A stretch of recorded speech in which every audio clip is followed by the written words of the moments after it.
Itinilaga tayo ng Diyos para pagpalain, pero kaya po nahadlangan yung pagpapala na dapat natin tinatanggap na sana ngayon, lalo na maminamal sa ating mga nakikinig ng salita ng Diyos at nagpapalaga sa paglilingkod at pakikinig ng kanyang banal na salita. Kaya nahadlangan sapagkat minsan na-entertain natin itong the danger of God's blessed man.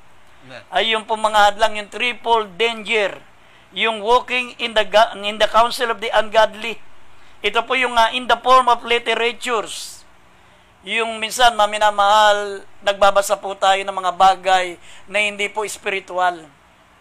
Tayo po, maminamahal, ay nagbabasa ng mga fairy tales, mga myth, mga magazine, na ito po ay sumisira ng ating po mga isip. Napopollute po ang ating mind, ang ating puso. At sabi, yung pakikinig ng mga false doctrine, yung mga tradition, mga fortune teller, maminamahal, yung mga naniniwala pa tayo sa mga bituin, sa mga hula, yung mga tinatawag maminamahal na mga punsoy, mga fortune teller, yan po ang mahadlang maminamahal. Sabi rito sa banal na kasulatan, standing in the way of sinners. Yun tayo po ay nakikiumpok sa mga makasalanan. Mananampalataya ka, dapat umiwas ka maminamahal sa mga hindi mananampalataya. That's right. Hindi ko pwedeng makiumpok maminamahal kahit sabihin pa na nakikiluto ka naman, tumutulong ka lang magluto. Ikaw ay napakiusapan na magluto pero ang kasalamuha mo hindi mananampalataya. Kasama kanila, mga minamahal, nakikiumpok ka. Minamahal sa mga taong mga makasalanan. Nandun, nagmumura sila, nakakarinig ka ng mga mura, nakakalanghap ka ng mga usok ng sigarilyo. Nandun sila, nagiinuman, sama-sama sila. Minamahal, yan po mga dahilan na hindi po tayo nakakaranas ng pagpapala. Kasi nga, ito po yung mga nagiging hadlang. Sabi, standing in the way of the sinners. Amen. Sitting in the seat of scornful. Tayo po, maminamal, ay nakikiupo sa mga upuan ng mga manlilibak. Yes. Sino mga manlilibak, maminamal, yung mga nanlalait sa gawain ng mahal na Panginoon. Yung mga nagbubuli, bullying, yung nakikisama tayo sa gawain ng mga makasalanan. Kahit hindi po tayo nakikiisa, hindi natin ginagawa yung ginagawa nila, pero nakikiupo tayo, sitting in the seat of scornful. Ito po, maminamahal, ang mga forms na tinatawag po, mga minamahal ng counsel of the ungodly, the forms of literatures, mga fairy tales, mga myth, mga false doctrine, nagbabasa pa tayo ng mga sinusugo, ang mga pasugo, nagbabasa tayo ng mga polyeto na hindi po galing sa banal na kasulatan, kundi, maminamahal, ito po ay galing po sa mga maling paniniwala. Yan po nagiging hadlang sa atin. Sabi rito, maminamahal, basahin po natin ang Colossians chapter 2 verse 8. Basahin po natin sandali, maminamahal, at dito sa 2 John, idagdag po natin dalawang talatang ito. 2 John chapter 1 verse 8 and verse 9, isingit natin sandali ito. Maminamahal, sabi rito, ito po yung mga forms of literature, yan pong mga magazine, yan pong mga fairy tales, mga myth, mga libro ng Harry Potter na yan, maminamahal, mga katang-isip, mga fairy tales, mga Cinderella. Nagbabasa tayo ng mga ganyang mga babasahin, nakakahadlang yan sa pagpapala na dapat tinatamasa natin bilang mga anak ng Diyos. Basahin po natin ang mga talata, mga minamahal. Dito sa aklat ng Kolosas, kabanatang 2, talatay 8. Kayo'y magsipag-ingat, baka sa inyo'y may bumihag sa pamamagitan ng kanyang filosofiya at walang kabuluhang pagdaraya, ayon sa salit-saling sabi ng mga tao, ayon sa pasimulang aral ng sanglibutan, at di ayon kay Kristo. Dito sa ikalawang 1, kabanatang 1, talatay 8 at 9. Sabi dito sa 8, ikalawang 1:8, mag-ingat kayo sa inyong sarili upang huwag ninyong iwala ang mga bagay na aming pinagpagalan, kundi upang tanggapin ninyo ang isang lubos na kagantihan. 9, ang sino mang nagpapatuloy at hindi nananahan sa aral ng Kristo ay hindi kinaroroonan ng Diyos. Ang nananahan sa aral ay kinaroroonan ng Ama at gayon din ng Anak. Amen. Amen. Yan po, maminamahal. Hindi po tayo nananahan sa aral ni Kristo. Dapat nakapokus po tayo. Amen. sa salita ng Diyos. Kung yung nga lang salita ng Diyos, maminamahal, hindi na natin kayang ubusin ang oras natin. Paano tayo magkakaroon pa ng panahon sa mga ibang bagay, mga minamahal? Kung lang, yun lang pakikinig ng salita ng Diyos, pagbabasa ng banal na salita ng Diyos, kulang pa ang oras natin, kulang pa ang panahon natin. Kaya nga, nakapagtataka sa ibang mga mananampalataya, bakit mga minamahal na nagkakaroon pa tayo ng panahon na magbasa ng mga magazine, magbasa pa tayo ng mga iba't ibang mga literature, gaya po ng Harry Potter, yung mga myth, mga fairy tales. Sabi ng Colossians chapter 2 verse 8, ito po'y banta. Ito po'y babala sa atin, mga minamahal. Sabi, kayo'y mga sipag-ingat.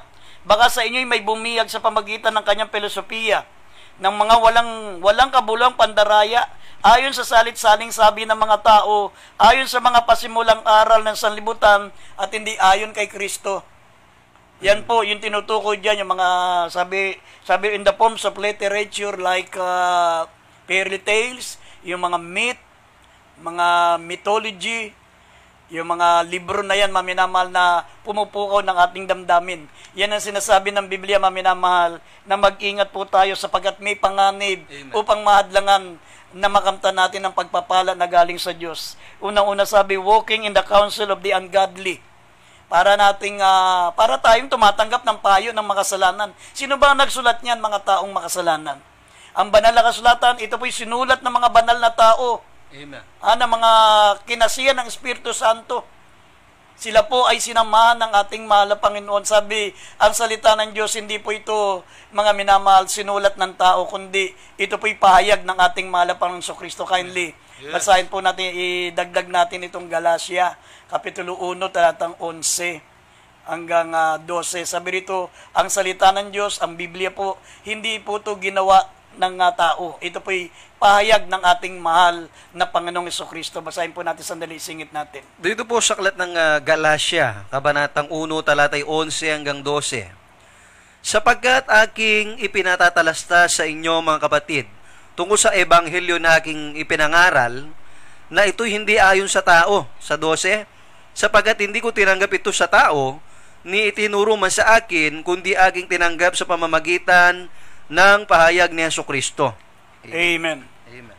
Ito pong banal na salita ng Diyos, maminamahal, hindi galing sa tao. Amen. Ito po'y, sabi ng Biblia, pahayag ng ating mahal na Panginoong Jesucristo. Yes. At hindi po tao ang ating mahal na Panginoong Jesucristo. Gaya ng itinuturo, maminamahal, ng mga ibang babasahin, gaya ng mga pasugo, gaya ng mga babasahin, maminamahal, ng mga watchtower, na ang turo nila, ang ating mahal na Panginoong Jesucristo ay tao lang para sa kanila. Sabi, hindi ito galing sa tao, kundi ito po ay pahayag ng mahal na Panginoong Jesucristo. Kaya nga kung hindi po galing sa tao, maminamahal, kundi pahayag ng mahal na Panginoong Jesucristo, ibig sabihin hindi po tao ang ating mahal na Panginoong Jesucristo, siya po'y Diyos na nagkatawang tao. At sabi ng Biblia, ito po ang panganib. Tandaan niyo po yan, maminamahal. Itinalaga tayo ng Diyos para pagpalain. Sabi, ang prescription para tayo pagpalain, sabi, maminamahal, His delight is in the law of the Lord. Ang kanyang katuwaan, ang kanyang kasiyahan ay nasa salita ng mahal na Panginoon. At ang sabi, in His law, that He meditate day and night. Sa mga kautusan ng mahal na Panginoon ay binubulay-bulay niya araw at gabi. At ang sabi, maminamahal, dapat iniiwasan natin yung mga bagay, mga minamahal, na makasasama sa ating pananampalataya. Gaya na nabasa po natin, maminamahal, walking in the counsel of the ungodly, standing in the way of sinners, sitting in the seat of scornful. Amen. Yan po, maminamahal. Sabi pa rito, basahin natin ang Job 22, verse 18, maminamahal. Sabi po rito, yet he filled with houses with good things, but the counsel of the wicked is far from me. Kahit, maminamahal, kahit pagpalain ka ng malapanan sa material, pero kung hindi ka iiwas sa mga counsel ng mga ungodly, ng mga wicked, ng mga makasalanang tao, mga minamahal, pwede pong bawiin ng Diyos ang mga pagpapala na yan kapag hindi po tayo umiiwas, maminamahal, sa counsel of the wicked. Sabi po rito, basahin natin ang talata. Dito sa aklat ng Job, kabanatang 22, talatay 18, gayon may pinuno niya ang kanilang mga bahay ng mga mabuting bagay. Ngunit ang payo ng masama ay malayo nawa sa akin. Ay malayo sa akin. Amen. Amen. Yet he filled with houses with good things, but the counsel of the wicked is far from me. Amen. Kahit punuin nila, punuin ng mga tao, maminamal ng mga mahal mo sa buhay, ang iyong bahay, pagbigyan ka ng mga material things, maminamal, pero dapat lumayo ka sa mga payo ng masama. Amen. Yung sasabihin nila, dito mo ilalagay yung mga punsoy, dito mo ilalagay yung iyong bintana sapagkat papasok sa araw. Yan ay ikaw ay suswertein. Tapos maglagay ka ng pusa sa iyong lamesa, yung estatwang lamesa na gumaganon-ganon para ikaw ay pumasok ang blessing daw, pumasok daw ang mga swerte.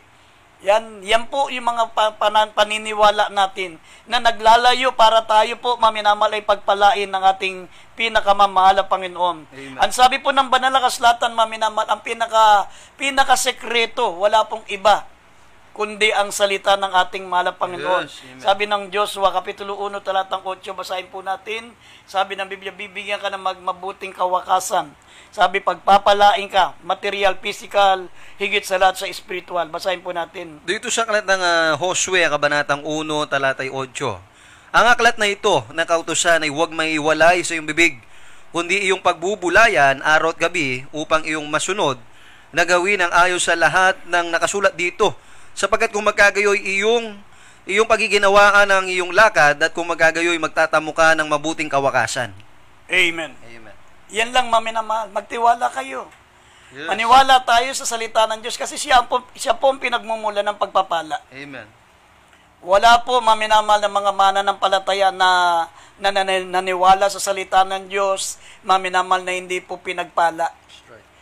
Kaya lang tayo, mga minamahal, na hadlangan sa pagpapala kasi hindi po natin alam na meron tinatawag na danger, meron pong mga sagabal.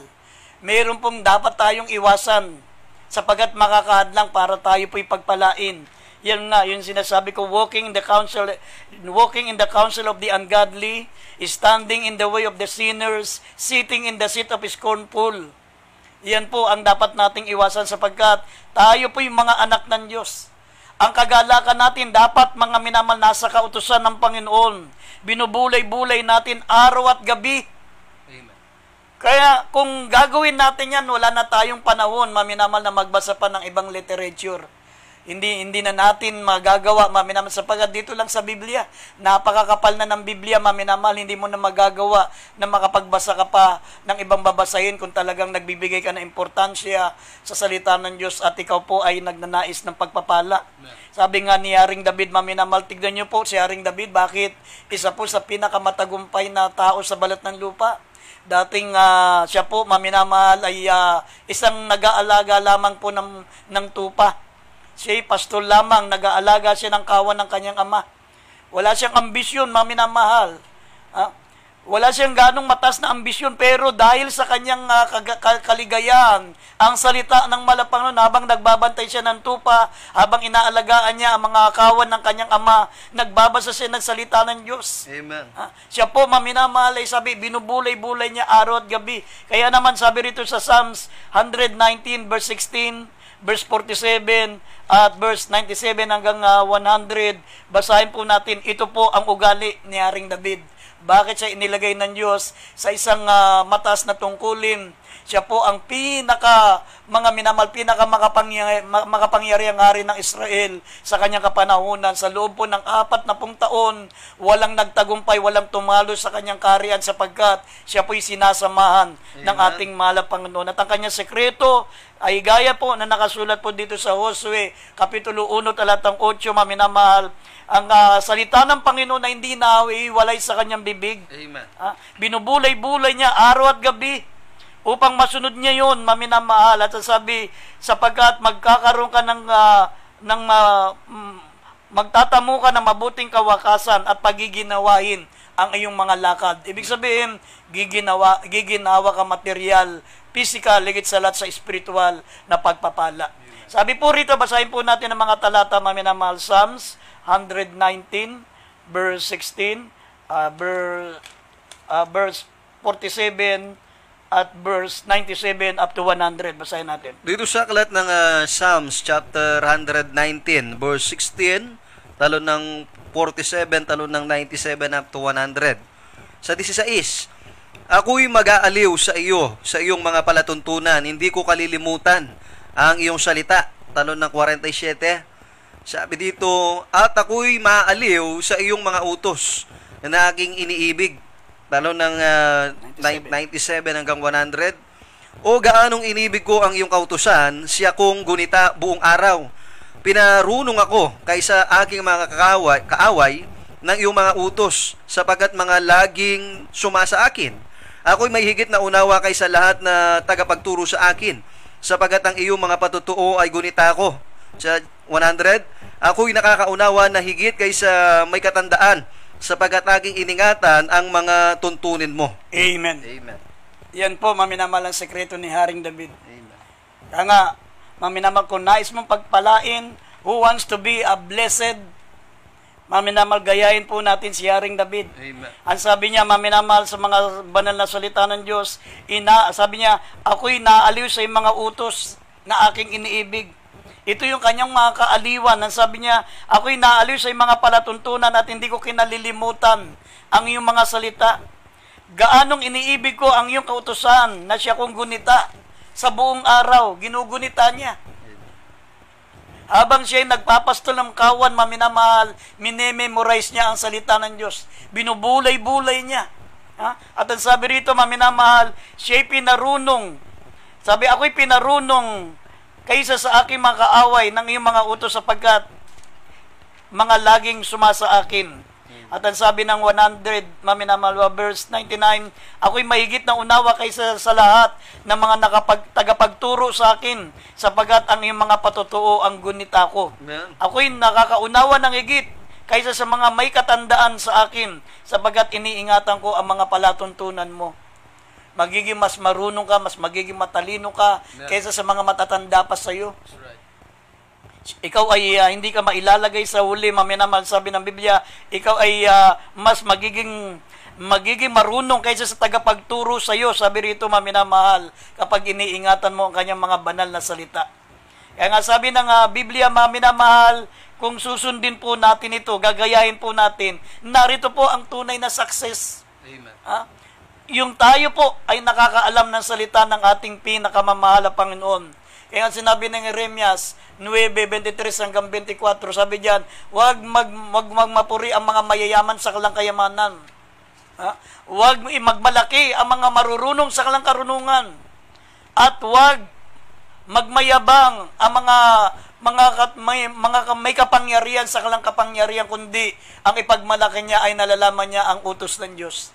Alam niya ang katulad ng Diyos, maminamahal, at siya ay nakakakilala sa ating mahal na Panginoon. Kaya nga, ang pagiging success, hindi po yung mayaman ka, marunong ka, may kapangyarihan ka, kundi ang totoong pinagpala, maminamahal, ay yung ikaw ay pinagpala material, physical, higit sa lahat sa spiritual. Yes. Alam mo ang mga banal na salita ng Diyos. Yes. Kaya hindi, idugtong natin itong Jeremias 9:23 hanggang 24. Dito sa aklat ng Jeremias, kabanatang 9, talatay 23 hanggang 24, ganitong sabi ng Panginoon, huwag magmapuri ang pantas sa kanyang karunungan o magmapuri man ang makapangyarihan sa kanyang kapangyarihan. Huwag magmapuri ang mayaman sa kanyang kayamanan. 24, kundi magmapuri sa ganito. Sa ganito ang lumuluwalhati na kanyang nauunawa at kanyang nagkikilala ako na akong Panginoon na nagsasagawa sa lupa ng kagandang loob, kahatulan at katwiran, sapagkat sa mga bagay na ito ay nalulugod ako, sabi ng Panginoon. Amen. Amen. Amen. Kaya nga, maminamal, sabi, the destiny of the blessed man, ang ating pong destinasyon, ang ating pong kahantungan kapag tayo po, mga minamahal, ay nagbubulay-bulay. Amen. Sabi rito, iniingatan natin ang kanyang mga salita. Ito po'y binubulay-bulay natin araw at gabi. Nagbababad po tayo sa salita ng Diyos. Sabi ng verse 3, maminamal, siya'y magiging parang punong kahoy na itinanim sa siping ng mga agos ng tubig. Sabi ng banal na kasulatan, ang iyong mga dahon ay hindi malalanta. Ikaw ay magiging parang punong kahoy na itinanim sa siping ng agos ng tubig. Lagi kang may mabunga. Hindi ka mawawalan ng bunga. Ibig sabihin, hindi ka mawawalan ng mga pagpapala. Hindi ka mawawalan ng trabaho, hindi ka mawawalan ng pera, hindi ka maminamal kakapusin ng lahat ng bagay. At ang sabi, ang iyong mga dahon ay gaya po maminamal ng mga sariwang dahon. Ibig sabihin, magkaroon man ng pagliglig sa iyong pananampalataya. Kumbaga sa puno, para kang nililiglig, inuuga ang puno, hindi malalaglag ang dahon mo sapagkat mga minamahal, sariwang-sariwa ang mga dahon mo. Kapag ang dahon ay sariwa, kahit diyanagin mo yan, ligligin mo yan, hindi yan malalaglag sapagkat maminamahal, sariwa ang dahon. Sabi ganun ang yung dahon. Pag ikaw po ay laging nakikinig ng salita ng Diyos, nagbabasa ng salita ng Diyos, kahit maliglig ka sa pananampalataya, hindi ka matitisod. Sabi ng Psalms 119 verse 165, sabi, dakilang kapayapaan ang tinatamo ng mga taong umiibig sa kanyang mga banal na salita at walang dahilan upang sila'y matisod. Amen. Walang dahilan upang sila'y matitisod. Kaya natitisod ang mga mananampalataya, kulang sila sa salita ng Diyos. Tuyot na tuyot po yung kanilang mga dahon. Amen. Pag hindi ka nagbababad sa salita ng Diyos, wala kang paano magbasa ng Biblia, nagbabasa ka pa ng mga ibang literature, ng mga mythology, nagbabasa ka ng mga fairy tales, maminamal, ang dahon mo, parang tuyot na tuyot yan. Kahit walang umuuga ng puno mo, maminamahal, sa hangin lang, babagsak na yung dahon dahil tuyot na maminamahal. Pero kapag nagbababad ka sa salita ng Diyos, sabi ng Biblia, ang iyong destinasyon, sabi rito, ikaw ay magiging parang punong kahoy na itinanim sa siping ng tubig. At ang sabi rito, maminamahal, at ang iyong mga dahon ay hindi malalanta. Ano man ang iyong gagawin ay giginhawa. Amen. Ano man ang iyong gagawin, giginhawa ka. Sabi nga ng Josue Kapitulo 1, talatang 8, maminamahal, at magkakaroon ka ng mabuting kawakasan. Successful life. Yes. Sa negosyo, magiging success ka. Sa pag-aaral, magiging success ka. Sa lahat ng bagay, maminamal, magiging successful ka, lalo na sa paglilingkod mo sa ating pinakamamahal. Panginoon, sabi ito po, maminamal, ang magiging kapalaran ng mga taong nagbababad sa salita ng Diyos. Ang sabi ng Psalms 112 verse 1 up to 3 at Psalms 21 verse 6, basahin po natin ang dalawang uling talata, basahin po natin. Dito sa aklat po ng Psalms, chapter 12. Psalms 112, 1 up to 3. Purihin ninyo ang Panginoon, mapalad ang tao na natatakot sa Panginoon, na naliligayang mainam sa kanyang mga utos. 2, ang kanyang binhi ay magiging makapangyarihan sa lupa. Ang lahi ng matuwid ay magiging mapalad. Kaginhawaan at kayamanan ay nasa kanyang bahay, at ang kanyang katwiran ay nananatili magpakailanman. Dito sa Psalms chapter 21 verse 6. Sabi dito sa Psalms chapter 21 verse 6, sapagkat ginagawa mo siyang pinakamapalad magpakailanman, iyong pinasasaya siya ng kagalakan sa iyong harapan. Amen. Amen. Yan po, maminamahal, ang kapalaran ng mga taong nagbubulay-bulay sa salita ng Diyos. Amen. Ang sekreto, maminamahal, upang ang tao ay pagpalain. Sabi, gagawin siya ng ating malapanon na pinakamapalad, Amen. Magpakailanman. At sabi, iyong pinasasaya siya ng kagalakan sa iyong harapan. Ang sabi ng Biblia, maminamal, nabasa po natin Psalms 112 verse 1 up to 3. Sabi rito, maminamal, mapalad ang tao na natatakot sa Panginoon at naliligayang mainam sa kanyang mga utos. Ang kanyang binhi ay magiging makapangyarihang tao sa balat ng lupa. Amen. Ang kanyang mga binhi ay magiging makapangyarihang tao sa balat ng lupa. Ang kanyang lahi ay magiging mapalad. At ang sabi, kaginawahan at kayamanan ay nasa kanyang bahay, at ang kanyang katwiran ay mananatili magpakailanman. Amen. Yan ang tunay na successful life. Material, physical, higit sa lahat sa spiritual. Sabi, kaginawaan at kayamanan na nasa kanyang bahay, at higit sa lahat, yung pagpapalang spiritual, ang katwiran niya ay nananatili magpakailan-kailan pa man. Yes. Pero sabi rito sa Psalms 1 verse 4, maminamahal, hanggang 6, sa mga masama hindi ganon. Sabi, ang masama hindi ganon, kundi parang ipa na itinataboy sa hangin. Kaya't ang masama ay hindi tatayo sa paggatol, ni ang mga makasalanan man sa kapisanan ng mga matuwid, sapagkat nalalaman ng Panginoon ang lakad ng matuwid, ngunit ang lakad ng masama ay mapapahamak. Amen. Sa mga walang panahon makinig ng salita ng Diyos, sa mga taong walang panahon magbasa ng banal na kasulatan, sabi ng Biblia, sila hindi ganun. Hindi sila pagpapalain kahit makamta nila ang buong kayamanan sa libutan, ngunit ang kapamakan naman ng kanilang kaluluwa, mga minamahal, ang matatamo nila. Kaya sa gabing ito,